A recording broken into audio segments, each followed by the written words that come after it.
Today's episode is with the woman behind great accelerator programs. Having managed Interlak and working on Techstars and Google, she's now the CEO of Bolt Consultancy. It's a bespoke accelerator program bringing startups, hackathons, workshops, and her wealth of knowledge to navigate through the startup labyrinth. And she does it with finesse, with elegance, and with humility. Aya, welcome to Failures and Beyond. Thank you so much. Thank you for having me. My pleasure. Your story is so interesting because throughout your journey, from what I've seen, you've always been around startups. You've been around that ecosystem. You've been, integral as the incubator manager with Interlak. You've been on the Techstars. All of these different elements have always kept you within the startup scene. And now with Bolt, I'm interested to know what's your why? What inspired you to start it? And what's the problem that it's helping solve? That's a great question. And just yesterday before preparing to come on to the podcast, I told my husband that one of the biggest reasons why I started my own company eventually was I really want to give more women in the world the opportunity to also start their own companies. My story didn't start so positive, to be honest with you. When I was about 15 or 16 years old, my aunt's, one of my aunts got breast cancer. And at the same time, she lost her husband. Okay. And that That's all hard, happened within about a month. And a big part of what Sana really taught me is, she had been out of the workforce for almost a decade. And it was really hard for her to want to say, I want to live. I have a reason to live. And I need to get back into it to support my kids. And today she's running a beautiful orphanage, supporting also young kids who don't have parents in Lebanon to be able to get an education. And every year, my mother reminds me to also donate money to the orphanage. Sana's story really inspired me to want to start a business because I really believe that if I'm at least the one leading the ship, I can also manage the direction of where we're going. And a big directional focus for me would be to empower more women in the world to remember that it's not always sunshine and we have to prepare for rain. Yeah. And that's our job, really, just not just on let's say on a female level, also at a male level, is making sure that they're taking care of their future. Yeah. So a big part of why I wanted to really start Bolt was because of her. And that's beautiful. I hope one day we can sit together and share her story to the public. Wow. Because her resilience and her courage are really things that I consider to be commendable. And definitely something that inspired me. Beautiful. Okay, well I think a lot of people take inspiration from different sources. Mm. Yours is something so close to your heart that it's there for you to look at. And I hope you're proud of the journey you've taken and how you've navigated through that with that essence of you want to give back. Mm-hmm. And I think that's so beautiful. You can do that, not just with, taking inspiration from someone's story of resilience, but how you're showing other people your resilience as a motivator. So that's beautiful because it's inspirational in itself.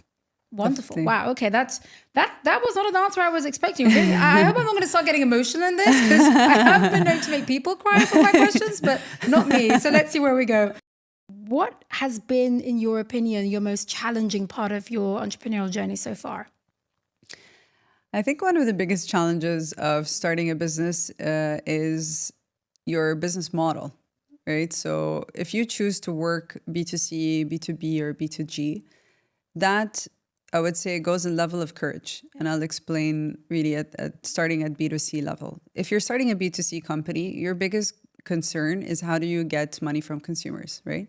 The more empathy you have, the more you understand your target audience, the better that you can target them and support them with your solution, whether product or service.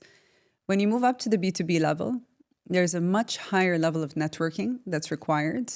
There's a lot more effort in understanding what are the mandates, KPIs with these big businesses. Right.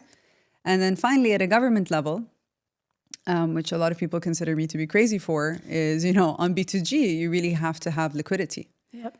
And if you don't have liquidity, you're in a really difficult position with the government. And I'll tell you why my business became very difficult for me is liquidity was at some point a really hard, let's say, point in my business. And that was at the time when I decided that I wanted to buy out my investors and I was supporting 2 projects at the same time and financing those projects. Because oftentimes when you're working B2G, you're financing your project before you get paid. Could be 3 to 6 months before they even, consider the transfer to be done. And I remember getting phone calls from suppliers saying, hey, I know we finished this event and you promised us payment right after the project. And I actually was around 150,000 dirhams short. And Wow, okay. I really was, I was, let's say, swimming. And I had not paid myself a salary at that point for about 5 months. And I was like, damn. I'm like, should I continue? Should That I big stop? question, yeah. Should I call my father? Should I get a loan? I went through all the big questions that people would have. And I was very thankful that actually I had a very good connection within the government that I applied a little bit of pressure on to say, hey, listen, I understand that there is a lot of bureaucracy involved. I'm like, but I did respect, let's say, all the project delivery timelines on my end. And all I'm requesting is for you to hold it on yours. And 24 hours later, I had the money transferred. Wow. Okay. And I just, I was overjoyed, jumping up and down in the office, and girls were laughing. But I was like, you know what? I really don't want to ever be in that position again. And I decided that the first step was to go to speak to a lawyer. I showed him my terms and conditions. I explained to him my processes. And he said, your T's and C's are not as great as the governments or the businesses that you're pitching to. You need to amend them so that at least you're getting an upfront amount. It doesn't have to be 100% because you have the services that you're also offering. But for the suppliers that you're also carrying the debt for, you have to cover that. Sure. So I went back and I revised my legal agreements and I started to apply pressure on some of the government and businesses to say, if you want to work with us, these are our terms.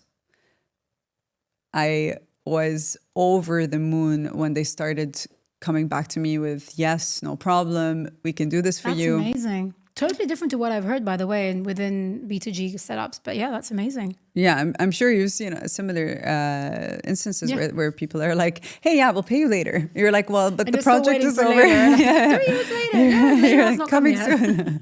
And that's really scary, right? Yeah. Because at the end of the day, I'm not only dealing with businesses, I'm also paying out salaries. Of course. And, I'm never, ever going to not pay my employees on time.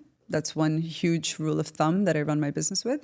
But on top of that, I would pay my employees before my suppliers. So that's even a more important thing.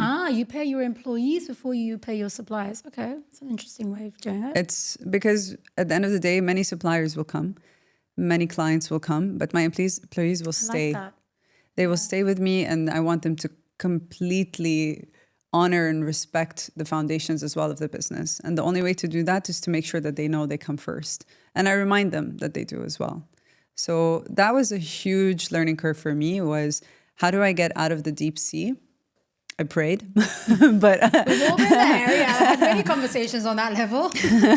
But the second thing I did is I consulted with a lawyer, and that really changed my outlook on things. So I definitely encourage anyone who's listening that's going through something similar is you might be stuck in the deep end now, but you need to swim to the shore, and you can definitely get the right support around you to get there. That's really interesting because your perspective and your experience has been vastly different to what I've heard out there. Yeah. And this is even pre-COVID. So I don't think it's a pre-COVID, after COVID kind of thing. I think that the level in which you dip your toe in and you have that backup system in your case, it was on the legal side, making sure that your documents were correct. So legally you're secure.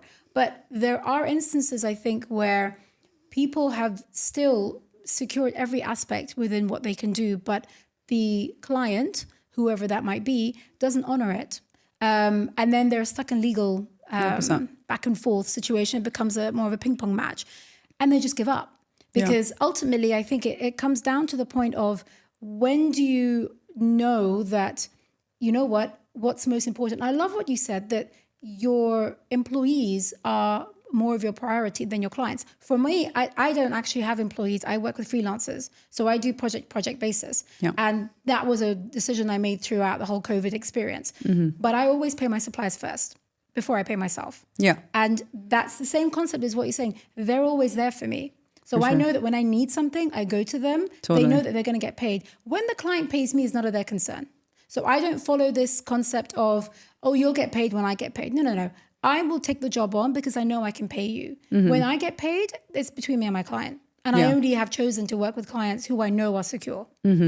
So I think that's a really interesting way that if you do have employees, make sure that they're your priority. Yeah. And then obviously that will return in itself the fact that you have that core foundation that you can rely on, and then you can allow your business to grow. Totally. But I really love what you said about the clients that you work with, right? So it's also so important, right? To be able to choose the clients that you're going to work with, and you understand that there is a relationship there. It's not just that you're another supplier that's walking into their office. Yeah. And that's what really allows you the ability to be able to execute and deliver on these projects well enough, and also honor all the suppliers that are involved. One of the biggest lessons I think entrepreneurs can take on board is you don't have to follow this concept of whatever comes to you, say yes and take it. 100%. Be selective with your clients. I learned that the hard way. And I've always said, just don't say yes because it's, if I don't say yes to this, where am I going to get my money from for the next month? It's choosing your clients. 100%. It makes such a big difference into your own, I'd say, sanity. Sanity, your mental health, the way that you show up, the passion that you have for your work. If you lose that, what are you doing? What are you doing this for? You have to have that level of showing up to the best of your abilities, knowing that the person that is there for you as your client and your partners and your team, you're all in the same game. Totally. If you're all happy, and I always said there's enough of the pie to go around. Yeah. So let's just, pick the right pie and then dig in and we're all good. Ultimately. 100%. And also one thing that you mentioned on the terms and conditions that come to you, you don't need to accept immediately. Yeah. But what you do need to do as an entrepreneur as well is ask. I didn't know that I could get a 30% upfront payment from one of my suppliers until I asked. I was sitting in the back end just accepting was being given to me. Yeah. And it was only until the third time we were drafting a contract, I said, hey guys, can we change this? And they said, oh, actually, yes, we can. And I was like, man, crazy, isn't it? why didn't I do this in the beginning? So I really think it's important to, as you said, try and make sure that you have the right clients on board, but definitely add that level of curiosity, because that's what's going to help you get what you need as well. Yeah. I mean, I always say, if you don't ask, you don't get. Totally. So if you don't take that risk, and maybe they'll say no, but maybe they'll say yes. So why not? And you can be that person who asks the question and will get that, oh, well, maybe let's see if we can work on it. That in itself is an open door. Totally. So this is what the whole concept of entrepreneurship is, taking risks. Even if you think you're going to look silly, take the risk, because ultimately you get 30% in advance. Yeah. So we'll put for you. At the end of the day, you ask the question, you got it in the contract. Exactly. I love that. Perfect. Exactly. Ultimately, forward-thinking people having a growth mindset, it just changes the way you see failure.